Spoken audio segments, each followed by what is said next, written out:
Hey everyone, it's your girl, Maddie here, aka Beaver Mosh. And today I am talking to you about Aggravations from the Croatian bass band Morkera.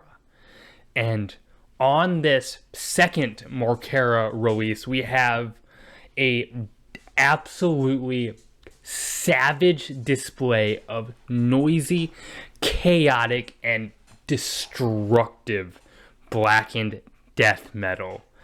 On Aggravations, Morkera pushes the extremities of just how grueling music can be. There is no beauty to behold here, just monstrosity. But with that all said, Morkera does compose these tracks really well. The artistic nature and creativity is on full display. It's a painting of pure hostility and hopelessness. And then the riffs just slay. Also, the artwork rules. Just gotta take a second here to acknowledge that. The opening track, Blind Obedience, begins with the most gnarly, unhuman scream I think one can possibly muster from the beginning, and immediately grabs your attention violently. It demands it and then refuses to let go. You get these hacking riffs that cut through with such a vengeance and a violence, and then the absolutely unhinged blast beats pierce through the dense wall of sound that Morkera has already built up. A lot happens on this track and on this album, yet it never feels like it's losing focused. Controlled chaos perfected. And Morkera doesn't just incorporate dissonance. Morkera weaponizes it. There is a ton of noise and feedback and just pure punishment, even in the more open sections and passages. It's used to a severely maddening effect.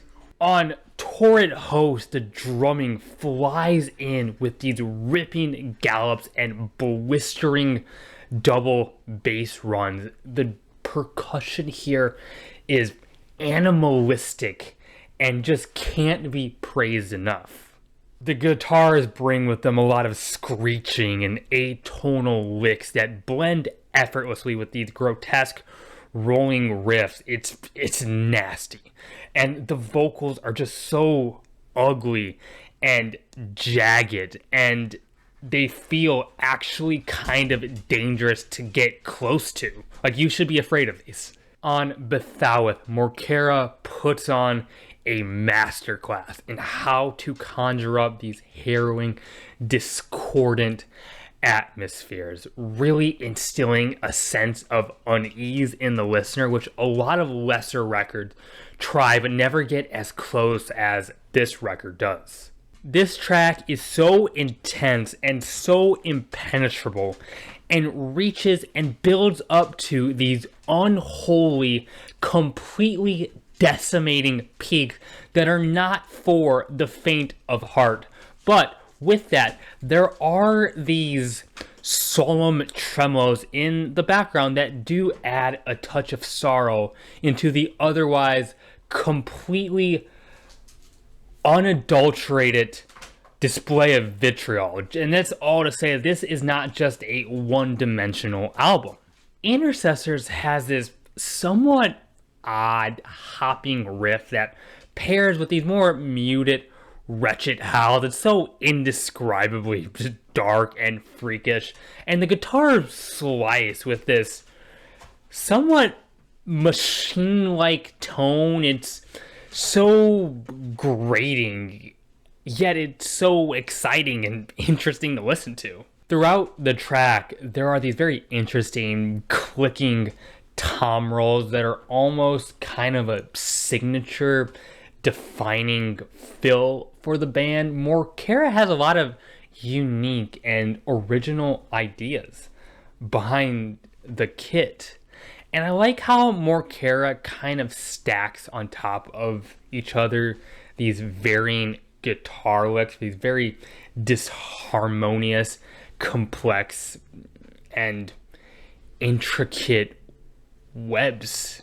Scourge comes on with such an unmatched ferocity. The way the drums rush in with so much speed, violence, and control is really a feat and a half. The guitars just hack and saw and completely punish, yet there is a sense of some intricate melodic work underneath, even with the stark preference for more dissonant passages. And even with a proper attentive headphones listen, you can find some moments that are actually pretty epic and arresting. Swelled cracks feels like as if all of the instruments are coming at you in one motion, snaking at you as you are helpless. You are just there watching this beast unfurl around you, swelling, as the title suggests, into something so hostile and venomous.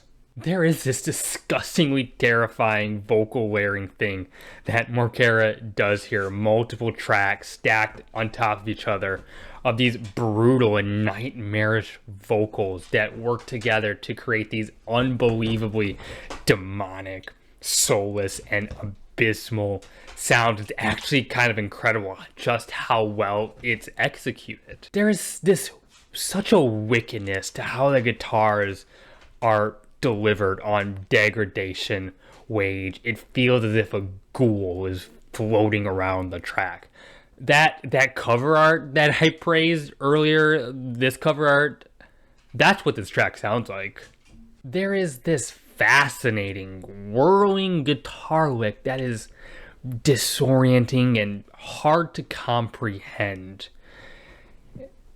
It's worked through in possibly the most psychotic way you could play this. Evaporation is the closer and ends the album on such a destructive note. The snare here is beaten unconscious, has this peculiar